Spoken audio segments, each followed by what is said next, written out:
একে অপরের উপর প্রতি কাতার ছুড়াছুড়ি, প্যানেলে প্যানেলে মারামারি, এই ধরনেরগুলো যাতে আমরা না দেখি। ঢাকা বিশ্ববিদ্যালয়ের গ্রুপগুলোর মধ্যে তাদেরকে হ্যারাসমেন্টের শিকার হতে হচ্ছে, এগুলোকে কিন্তু আমরা অ্যাড্রেস করতে চাই। তো আমরা যে বিষয়গুলো দেখছি যে প্রশাসন আসলে অনেক বেশি কর্মকর্তা কর্মচারীদের জন্য যেভাবে করে তারা সুবিধাগুলো ইনশিওর করতে আগ্রহী থাকে, ছাত্রছাত্রীদের সুবিধাগুলো ইনশিওর করার ব্যাপারে তাদের একদমই আগ্রহ থাকে না। বরং দেখা যায় নামটাও আসতে না পারতে যতটুকু করা লাগে অতটুকু তারা করছে। এখন যেহেতু আবাসন সমস্যা খুবই প্রকট হয়ে দাঁড়িয়েছে, সেই জায়গায় হয়তো তারা হলগুলো নির্মাণের কথা ভাবছে। আমরা যেটা আশা করব, আমাদের হলগুলোর প্লেসমেন্ট যাতে ক্যাম্পাসের ক্লাসের আশপাশে হয়। যদি দেখা যায় হলগুলো ক্যাম্পাসের বাইরে হয়, তাহলে শিক্ষার্থীদের কিন্তু প্রচুর রকমের নিরাপত্তা সংকটে যুক্ত হয়।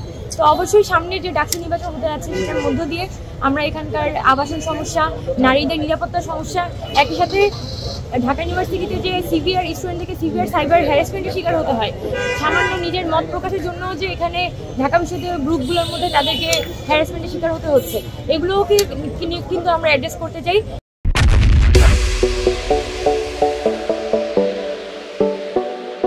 এবং ছাত্রদের মানসিক স্বাস্থ্য, শারীরিক স্বাস্থ্য, ভালো খাবারের অধিকার, ভালো একটা একাডেমিক পরিবেশের অধিকার, সবকিছুকেই আমরা আমাদের ইশতেহারের মধ্যে দিয়ে তুলে আনবো। তো সেই জন্য আমরা অ্যাজ এ খুবই 2 লাইনে আমরা এটা সাম আপ করেছি, politically conscious but academic campus. আমার মনে হচ্ছে যে এখনো পর্যন্ত লেভেল প্লেইং ফিল্ডটা আছে, যেহেতু কালকে নমিনেশন ফর্ম সবাই জমা দিয়েছে এবং সকলেই কিন্তু আমরা প্যানেল ঘোষণা করেছি, এবং এখনো পর্যন্ত কিন্তু সকলের মধ্যে একটা সৌহার্দ্য আছে। কিন্তু আমি যেটা বলবো সেটা হচ্ছে অনলাইন স্ফিয়ারে একে অপরের উপর প্রতি কাতার ছুড়াছুড়ি, প্যানেলে প্যানেলে মারামারি, এই ধরনেরগুলো যাতে আমরা না দেখি, এবং সকলের মধ্যে একটা সহাবস্থানের মধ্যে দিয়ে যাতে আমরা ছাত্রদের হাতেই ছেড়ে দিই যে তারা আসলে কাকে নির্বাচিত করে আনতে চায়।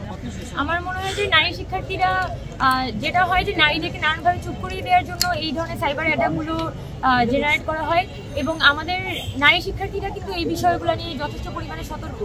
কিন্তু আনফর্চুনেটলি আমাদের সরকার বা আমাদের ইউনিভার্সিটি প্রশাসনের পক্ষ থেকে আমরা যেভাবে করে আশা করি যে তারা এই সাইবার হ্যারাসমেন্টের বিষয়ে অ্যাকশনে যাবে, সেই ধরনের আন্তরিকতা কিন্তু আমাদের প্রশাসনের পক্ষ থেকে আমরা দেখি না।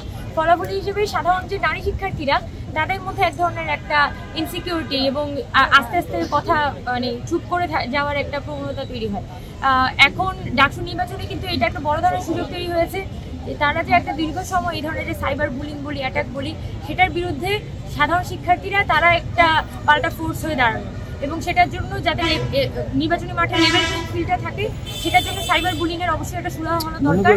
আমরা আমাদের প্যানেলের পক্ষ থেকে এর আগেও কিন্তু আমাদের বিশ্ববিদ্যালয় প্রশাসনের কাছে বলেছিলাম যাতে সাইবার বুলিং এবং হ্যারাসমেন্টকে যে কোনোভাবেই হোক এটা যাতে নিবৃত করা যায়।